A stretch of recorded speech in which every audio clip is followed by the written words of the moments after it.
Hello, loves. It's your girl, Reese Reviews. Welcome home, where today we'll be discussing Love and Marriage Huntsville, Season 8, Episode 9, Beyond Scared Stormy. So, let's just get right on into the video. First and foremost, we see Stormy steal. So, we're starting off with Stormy this episode. Stormy is in the chair getting ready to put her hair, her makeup, her best face on because, baby, she is headed to jail. That's right. Stormy is about to turn herself in. And it's so ironic that both of the ladies that are doing her hair and makeups both have the same name, just spelled differently. Her hairstylist is Brianna, and then her makeup artist is Brianna. Yeah. So they're getting her ready, and Brianna, the hairstylist, is asking her, have you censored yourself yet? And Stormy said no, she wasn't able to do that. She just has so much going on. And Brianna was letting her know, I get it. And I really wish I could actually be there with you, going through it with you, being there while you're in jail, holding your hand. And I just want you to be able to center yourself, get your thoughts together before you go in. Stormy just says that she can't believe that this is actually happening to her. Her being a multi-million-dollar business owner, a good person, going to jail because somebody came to her space and invaded her space. And it's really, really unfortunate. I know that in the previous episode, she did call this person a millimeter, and this person was stalking, harassing her, making multiple YouTube videos about her in a bad and negative way, and then popped up at her warehouse. Now, I don't really want to delve into it because it really doesn't have anything to do with the episode because the specifics were not put out there. But after I finish reviewing the season, like the half season, because I know that they're gonna end up taking a break, and then there's gonna be like some more episodes as well. So when they go on that official break for the next half of the season, then I'm gonna start talking about the behind the scenes type of stuff. But I feel like during the actual episodes or reviewing the episodes, I'm not gonna put anything in the episode that's done behind the scenes because it really doesn't make any sense for me to do that. I just want to strictly review the show. So we then see Mama Beasley come in, and let me tell you something. Mama Beasley is absolutely gorgeous. She gives Stormy a hug, tells her, I dropped everything to be here because family's the most important. Stormy says, you don't have any idea how I feel with you being here because I did call my mother, and my mother told me that's what I get for being on reality TV. Miss Betty, really? That was so messed up of you to say, but then again, Miss Betty, I'm not surprised at all by Miss Betty and her actions. But Mama Beasley said, I get it. That's unfortunate. But hey, I'm here.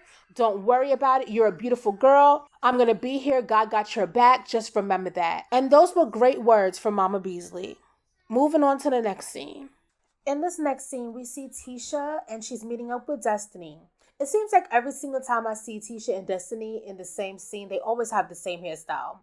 But anyways, Destiny is relaunching her company, and she's calling it Madani Reignites, and it's going to be a home fragrance line of which candles would be a part of the deal. So she is meeting up with Trisha as well as Tisha so that they can go ahead and make candles. So they all get together, they start to get in the mixing, the smelling of the candle fragrances that they decided to pick, and now they're about to start setting their candles, which is going to take about an hour. Tisha asks what a good, healthy, balanced meal is consisted of, and Trisha wants to know if they're eating healthy. Tisha's like, yeah, I think I'm eating healthy. Destiny's like, and Tisha did say that Destiny brought her out to brunch and she did have waffles and chicken. And Trisha was like, oh, okay, so you're not eating healthy, so you're having cheap meals. And then Destiny's like, every day. Tisha's like, not every day. So basically, Tisha is not eating as healthy as she should in order to get the results that she actually does want.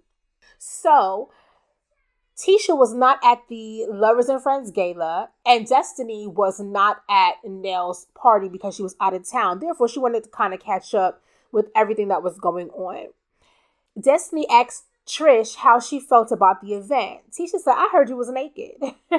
Destiny's like, yup, she was. And Martell was supposed to be one of the models, but as soon as he heard that Ken was going to do it, he said, not me. Get somebody else to do it, pretty much. So Trish is like, she stepped out of her comfort zone and she's happy that she did do it. She then tells Tisha that Sunni and Moses showed up to the Lovers and Friends gala, and Tisha was shocked.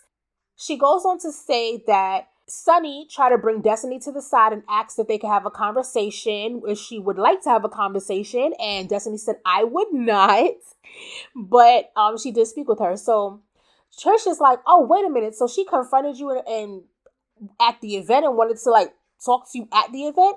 And Destiny's like, yes, but Stormi did pull us to a back room so we could have a conversation in private. Destiny feels like Sunni is very insecure in regards to her relationship with Moses. That's why she's always flashing her ring and all of this and that. And I kind of agree with Destiny.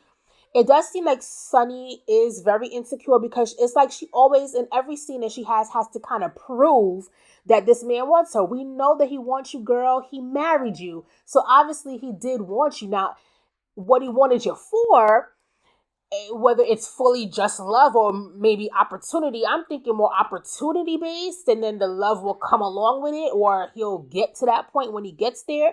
But I don't think he was, in my opinion, head over heels, madly in love with Sunni and wanted to just pop the questions. She was the best thing since. I feel like it was more of an opportunity. She had something that he needed. She had the drive that he was looking for, and he capitalized on getting that, and then the love will fall into play. That's how I feel. I could be wrong, but hey, I don't think I'm wrong, but I could be. But anyway, Tisha wants to know, does Destiny think that she could have Moses back if she wanted to? And Destiny's like, without a doubt. Without a doubt, baby. She did say that Moses was looking at her, and Trisha was like how Destiny was very Janet Jackson-esque. And she said, yeah, I did have to, tape it up a little bit. And Tisha's like, oh, so that's why he was looking. And she was like, no, that's not what he was looking at. That wasn't why he was looking. He was looking because he knows what's good. Like, he knows what's up. Pretty much like Destiny got up from the table, and that's the reason why Sunni has a seat, because she was the one who got up from the table. All right. And so pretty much that's what they spoke about, and that was the end of that. So moving on to the next scene. In this next scene, we see Stormi and Courtney. Courtney has picked up his wife Stormi from the jail, and Stormi says that she was in jail for all of 15 minutes and felt so much different emotions within that time. She said she was scared, she was panicked, she was having an anxiety attack. She asked the guard if she could keep her phone. They said she could. They sat there with her. They were reasonable. They understood what she was going through. And she said that they did their job very professionally. Courtney said that that's good because all police ain't nice. And she was lucky to have, good police officers. She asked what he thought about her mother because her mother still has not contacted her yet. And it's like, really? It's like, yeah. And he said, maybe you should reach out to your mom and tell her how you feel. And Stormi's just like, my mama don't care. And Courtney thinks that no matter the mom don't care or not, still tell your mom how you felt. Hey, I had to turn myself in and I felt like this because you said this to me. And he was very encouraging. And I think Stormi's going to end up speaking to her mom in regards to how or what her statement was and how her statement made Stormi feel. Stormi says that she understands that her mom did not want her to deal with what comes with being on a reality TV show, but just hearing that her mom said that this is what she gets for being on reality TV, Stormi feels a way about that, and she feels like even though that's how her mom felt, she doesn't feel like her mom should have said that to her. And yeah, that's a low blow at her worst time. That sucks. Moving on to the next scene. In the next scene, we have Trish. She is getting her house together because she has invited her sister over. She stated that first she wanted to talk to the kids about how they felt about her and Ken getting married. So they show a scene with her kids, and basically her daughter's like, yes, she would love for her mom to marry Ken because then she'd have a sister. And she also spoke with her son, and her son did state that at first it was weird, but he realizes now that Ken is a really good dude. Every time, he's around in the house, his mom is smiling, and Ken brings out a softer side to her, and he wants to see his mother happy. And I thought that was amazing, the way the son was able to articulate himself in regards to his feelings, on how Ken makes his mother feels, and the changes that he sees in his mom because of Ken. So I love that.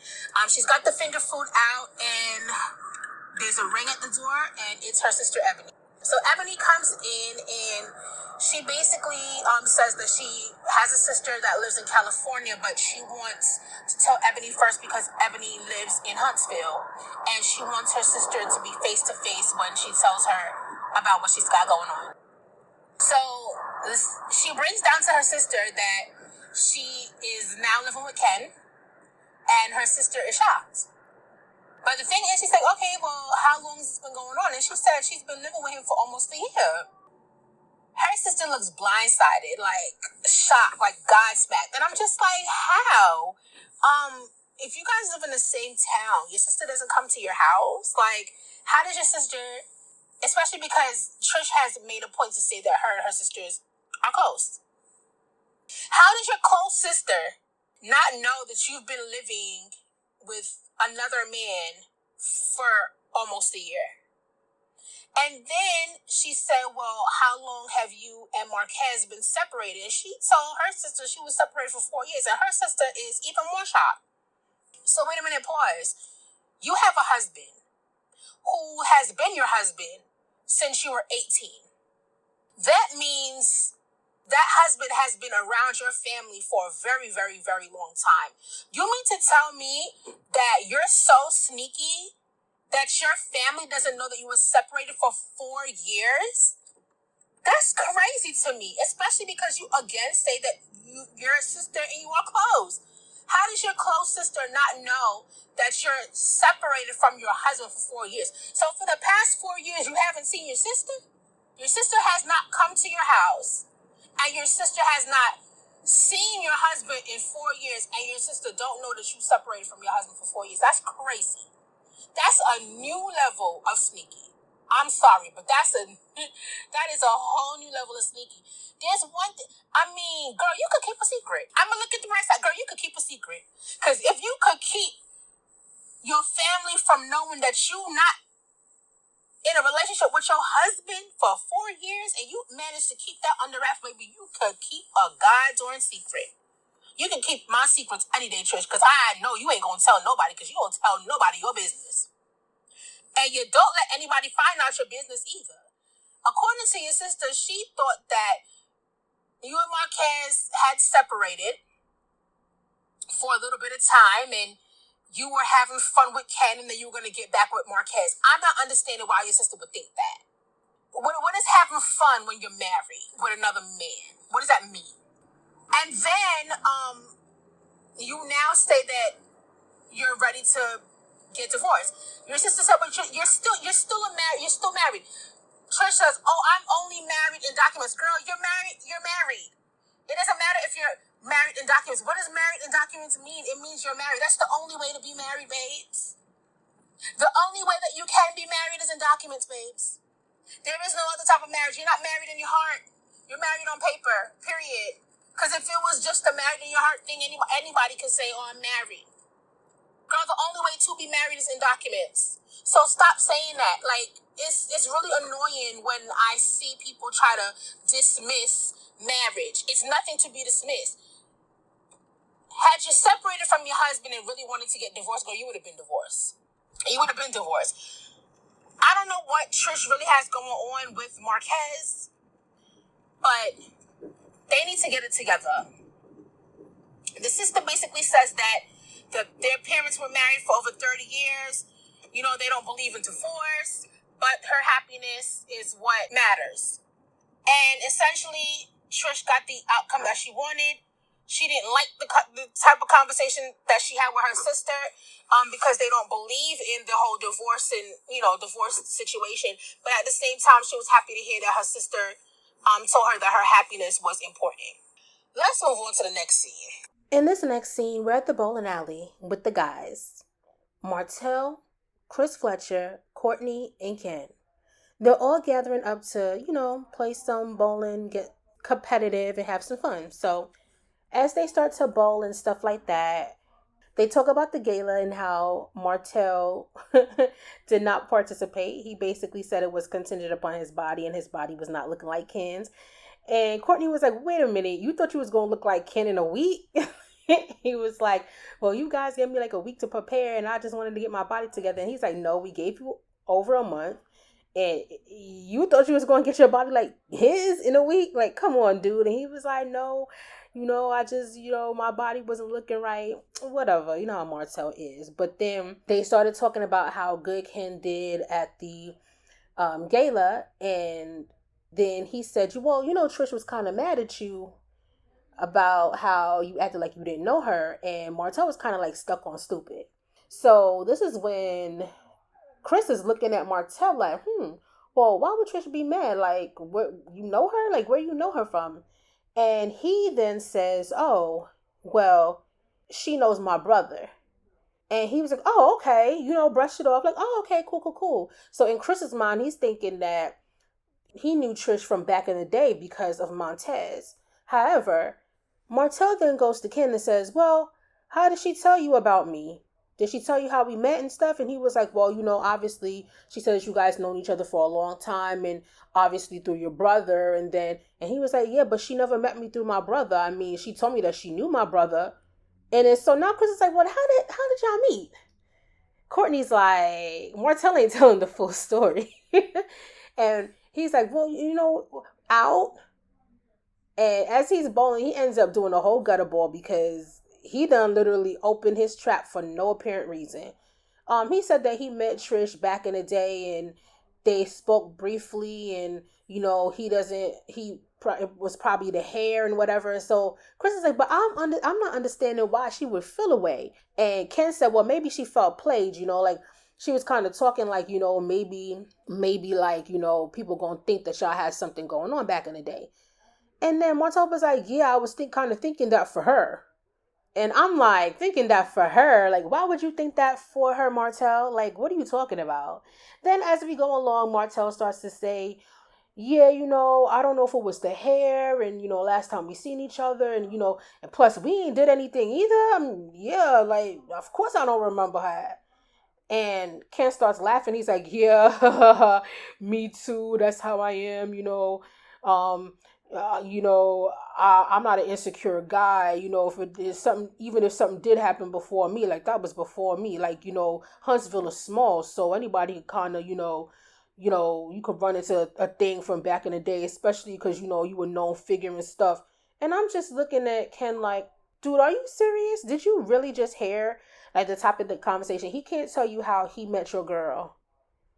And he's running around in circles about how he knows her. He's clarifying that he never met her through your brother. What did you think? It's 1-on-1 is not equaling 2. It's more like 5 or 6. It's not making any sense. But Ken brushes it off, and so Chris wants to know, hey, so what's the thing going on with you and Trish? Are you guys gonna get married? And he's like, well, I didn't quite ask her yet because technically she's still married. So Martell goes, oh, so you the side dude. And then Ken is like, well, I guess I'm the best side dude. And they dapping each other up and laughing about it. They did ask how Stormi was doing. And Courtney did say in confessional, I didn't tell them about the whole warehouse situation and Stormi having to turn herself in because I feel like it's nobody's business but me and Stormi's. And when they do find out, they'll find out along with everybody else. And I love that for Courtney. Courtney is very protective of Stormi and her feelings. And I really do love the way that he cares and caters to his wife. It's something to be said about a man like that. He shows great characteristics. And yeah, I like that. I like that he didn't share his wife's personal business just to share it. That's something that he kept private. And that's something to be respected. That's something to admire. So good for him. But as they go along, pretty much Ken is saying that Trish and her husband was separated for about 3 or 4 years before he came into the picture. And Chris is like, okay, well, she served him the divorce papers and you've seen the divorce papers. And Ken is like, well, I haven't technically seen any papers, but I'm trusting that she does what she says she's going to do. I mean, there is no time limit on it, but there's a time limit. Sir, it's either there's a time limit or there's not. And clearly there's not, because that's to your admission. Martell expressed that he wants to get married, and they want to know if he's going to get married to his baby mama, and he couldn't answer that question.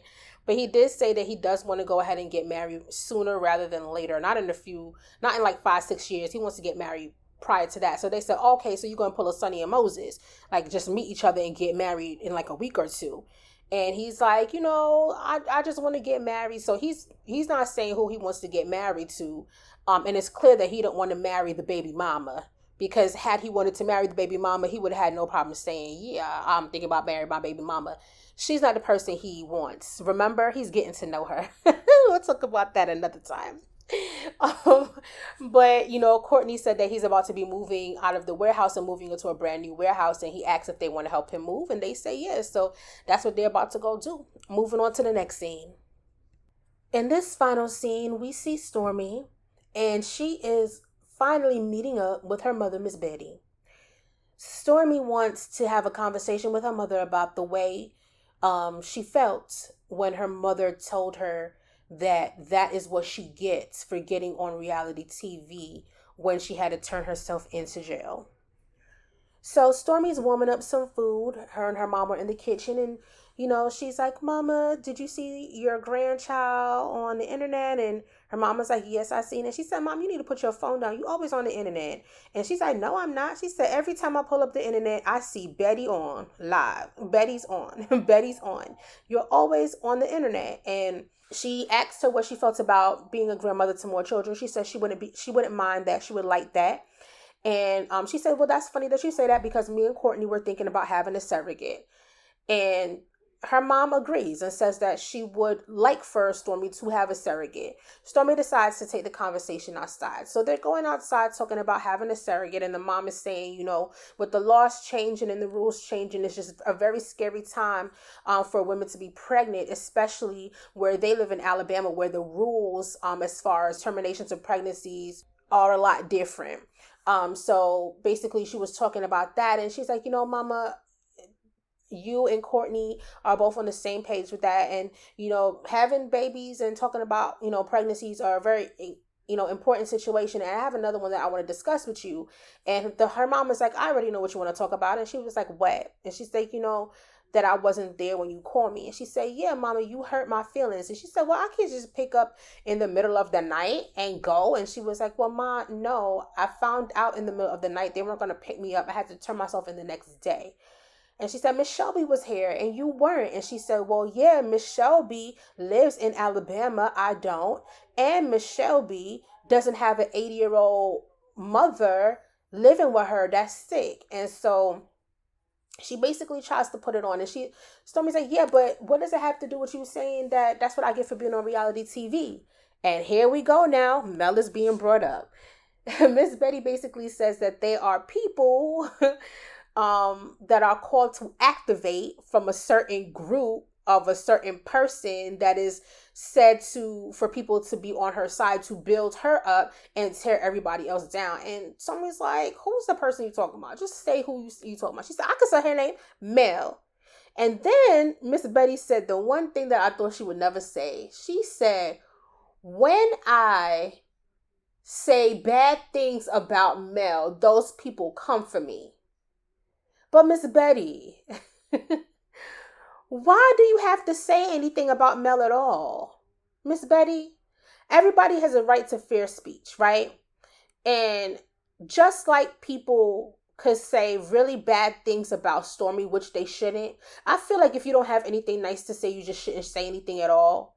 And if you do say something mean, then just be ready for people to say something mean back to you. It's never ever going to be one of those things where you're going to say something mean and then there's not going to be a rebuttal. Like, you say something mean, somebody's going to say something mean back to you, Miss Betty. So if you say something mean about Mel, why do you think that people are not going to defend her online? I don't know, Miss Betty. But you definitely put it out there that you say mean things about her on the internet. And people say mean things to you in retaliation of what you're saying, which, I mean, stands for anything. Because if somebody's talking about Stormi, you're going to be windmilling for your child. You're going to be saying stuff back to them. So it's only going to be that way. The more negative things you say, the more negative things are going to come your way. Nonetheless, she's basically saying that Mel doesn't mean anybody else any good as long as she continues to shine. Mel could have said, pretty much just paraphrasing what Miss Betty meant by her statement, Mel could have basically said, hey, if y'all support me, don't go bashing anybody else. Don't, tell people we're going to show up to Stormi's businesses or call warehouses. Don't chill out with that. But she refused. She doesn't say those things. And because she does not stick up for anybody else on the cast, it's like she's not saying that they should. Well, Miss Betty is saying that Mel is telling them to activate and do bad things and do malicious things to people. But because she's not standing on business as far as Stormi's concerned, saying, hey, don't bash Stormi. Hey, me and Stormi are cool, yada, yada. Because she's not doing that, that basically means that if you're not for me, you're against me type of thing. You're not trying to better what I have going on. As long as it's helping you shine, who cares what I'm going through, or who cares what my child is going through, as long as you're getting the one up. And she basically has an I told you so moment with Stormi. Hey, I told you that Mel didn't mean you any good and was never going to mean you any good. And you didn't trust me. You went on reality TV anyway, and now you're being trashed for it. So, hey, sit in it. Stormi says she gets the logic, but at the same time, she is still sitting in it. But she still required some motherly love and attention, and she wants to be made a priority. She doesn't want to be brought back to the times where she had to really think about her and her mom never being that close. She wants to have a close-knit relationship with her mother, and she wants her and her mother to have a closer relationship. And then there's a flashback to when her mom was telling her she don't apologize for nothing. That's just not her. And it was like pulling teeth. At the end of the day, Miss Betty did say she was sorry. And she gave Stormi a hug, and she was like, see, you have me not doing me because I don't apologize. And Stormi was like, well, there's a time for new things to happen. I mean, they want their relationship to be back on a better level. So certain things have to happen. Sometimes you have to give and sometimes you got to take. So that was just the end of that. And that's the end of this episode. So tell me what you guys think in the comment section down below. Rate, comment, subscribe, all that good stuff. And I hope to see you guys in the next review. Until next time, bye.